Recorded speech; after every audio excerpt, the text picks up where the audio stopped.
Hi everyone and welcome back to another episode of Rabbi Reacts, where I get to talk about videos or topics that you've either directly messaged me or put in a comment on a previous chat. This week's topic is going to be continuing our free will discussion. We're going to be asking, is consciousness and free will an illusion? And this is coming from someone who commented called Mara, hi Mara, who asked me in particular to look at a thing called the Great Free Will Debate on BigThink. I can't cover it all in one episode, so we're going to look at one or two thinkers in this episode, and hopefully I'll make another episode looking at some more. Before we get into it, please remember to like, to subscribe, and to click on the bell so that you can get updates and notifications whenever we produce a new video. So the Great Free Will Debate turns out to involve some quite famous figures, scientists in particular, who have different views on the question of whether we really have free will. The first one to get a real shot at it all is Daniel Dennett, quite a famous figure, one of the so-called four horsemen of atheists, philosopher, very much specialized in writing about consciousness and so on. He's going to say a few different things in the video, but we're going to start with a point he makes quite early on, where he really argues or says that consciousness in general, forget free will, consciousness is actually an illusion. Let's just take a quick clip because it's an important one, because it's the sort of thing a lot of intelligent people say, but I'm going to explain why I think, at least the way it's said, it doesn't really seem to work. This sort of superficial access that we have to what's going on, that's what consciousness is. Now, when I say, who's this we who's got this access? That's itself part of the illusion, because there isn't a sort of boss part of the brain that's sitting there with this limited access. That itself is part of the illusion. What it is a bunch of different subsystems which have varying access to varying things, and that conspire in a sort of competitive way to execute whatever projects it is that they're in their sort of mindless way executing. Now, tracking Daniel Dennett's view exactly is not as simple as it sounds. Here he sounds like he's saying everything, including consciousness, is an illusion.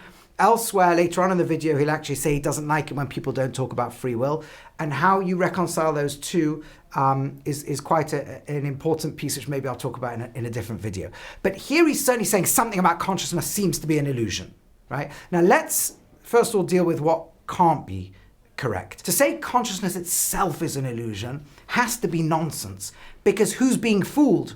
Surely it's the me. I mean, this goes back to Descartes when he said, cogito ergo sum, I think therefore I am. What he meant is, I'm directly aware of myself. This whole world could in theory be some kind of virtual reality hoax, and I'm or you are the only real mind in that world, or there's other minds and your body's an illusion and everything around's an illusion. But the thing being fooled is the bit we call me.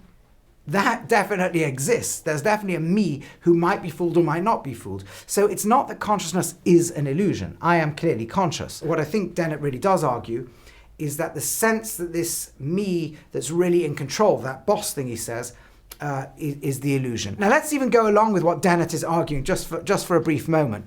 Dennett wants to say effectively that the conscious mind is kind of free riding on the brain processes. So the brain decides to think, should I eat this or should I not?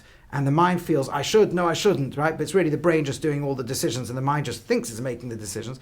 That type of argument.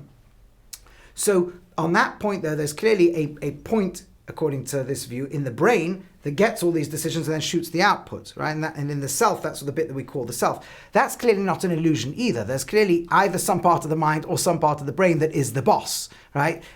The bit of the mind that feels it gets the inputs and shoots them out would just correlate to a bit of the brain that gets the inputs and shoots them out. Let me make this clearer. The mind could have just been lots of popping up bits of unconnected consciousness, but that's not what we have. We have them integrated into one sense of self. One being I can call I, that holds the memory of all my past consciousness every time I've been awake, and hopes and aspirations for future, that it holds together as a single being who absorbs all the thoughts and feelings and makes those decisions.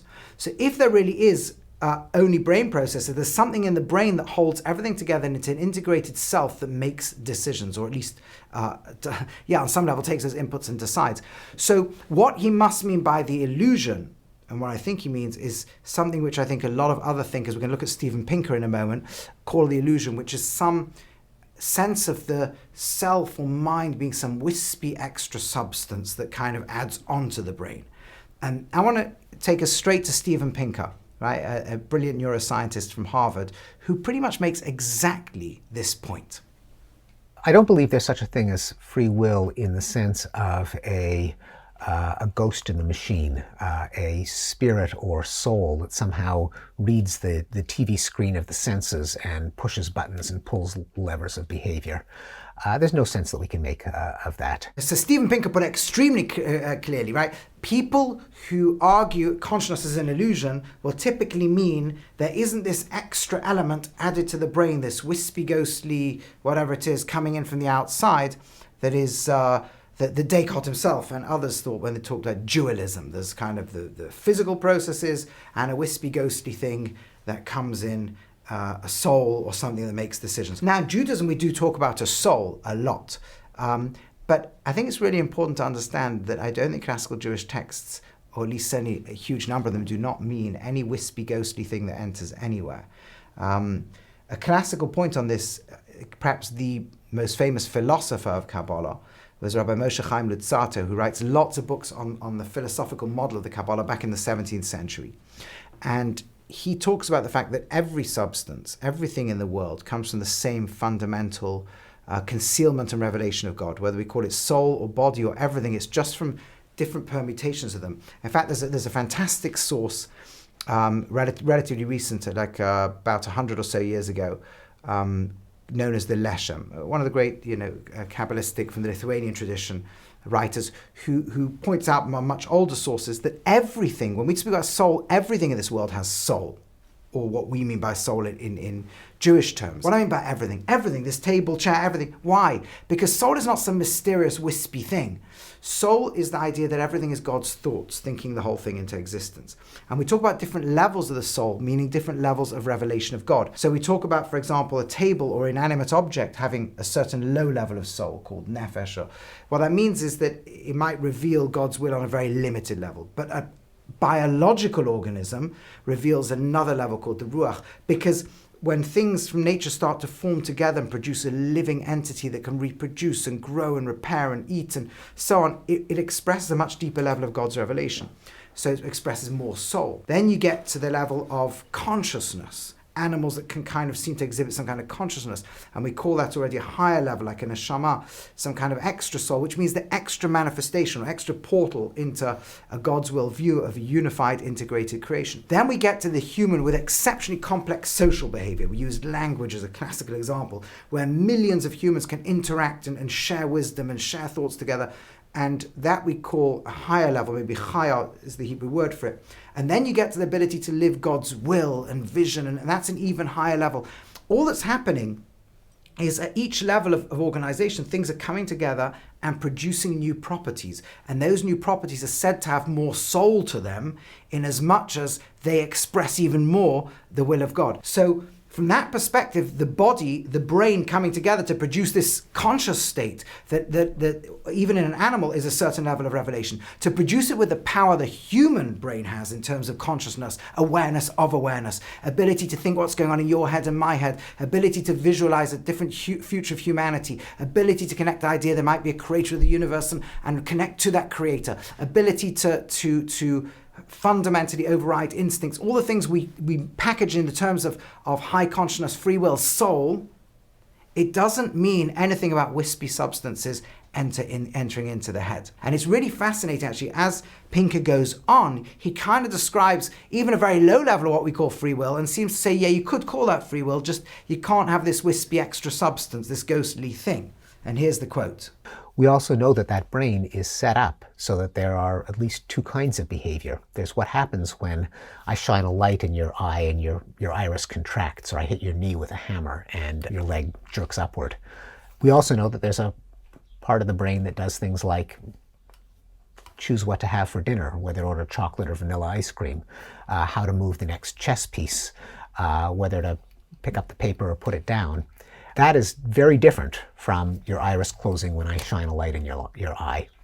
That second kind of behavior, one that engages vast amounts of the brain, particularly the frontal lobes, that incorporates an enormous amount of information in the causation of the behavior, that has some mental model of the world that can predict the consequences of possible behavior and select them on the basis of those consequences.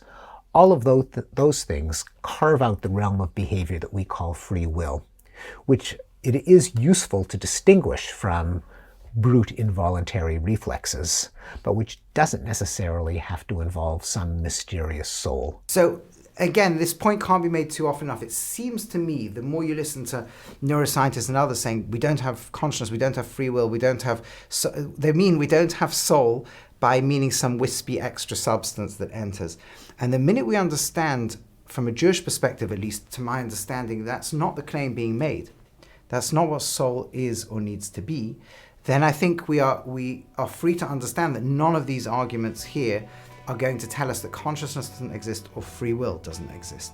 Now, you may be bothered by things like, well, then how can a soul be eternal, right? Or how can it last in an afterlife if it's completely connected to brain processes? So that's something I hope we'll cover in another video. I am trying to keep these to bite-sized pieces to make single points and let you think about them and then move on to other points that are commented on. So I do want to get there. For now, just suffice it to say, or something to think about, is the fact that something in our world is completely tied to a network of brain processes, it doesn't mean God couldn't take it and hold it in some other arena. But I think that needs a bit more argument and something we'll try to make in another video. For now, for today, I hope you had a lot to think about. I hope your brain and conscious mind and soul are all enjoying all of this and that you're discovering that we're not a wispy little ghost, but the miracle of a biological world that can come together, integrate and produce a portal into something so incredible as human consciousness, as the word we use for soul and godliness in this world. At least that's my thoughts. I hope they're provocative, hope they're fascinating, and hope to see you in the next episode. Hi everyone, thanks so much for watching. If you enjoyed what you saw, please click on the like and subscribe and hit the notification button below. Thanks so much.